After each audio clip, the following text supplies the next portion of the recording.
হাশরের ময়দানে যদি সবচেয়ে নিকৃষ্ট জায়গায় কোনো রাষ্ট্র থাকে, তাহলে তো সর্বপ্রথম দুইটা রাষ্ট্রের নামই থাকবে। এক নম্বরে হচ্ছে ইসরায়েল, আর 2 নম্বরে সৌদি আরব।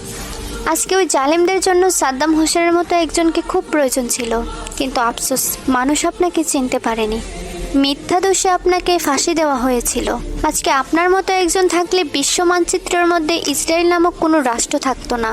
আর সৌদি আরবের কথা কি বলবো, সৌদি আরব একটা মুসলিম কান্ট্রি হয়ে আজ পর্যন্ত ফিলিস্তিনের পক্ষে একটু মুখ খুলেনি পর্যন্ত।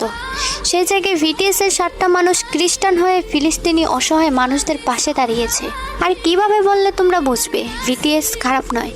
ভিটিএসকে ভালোবেসে আমরা ভুল করিনি, কিন্তু তাদেরকে ভালোবেসে তোমাদের মতো কিছু নিকৃষ্ট মন মানসিকতার অমানুষকে আমরা চিনতে পেরেছি।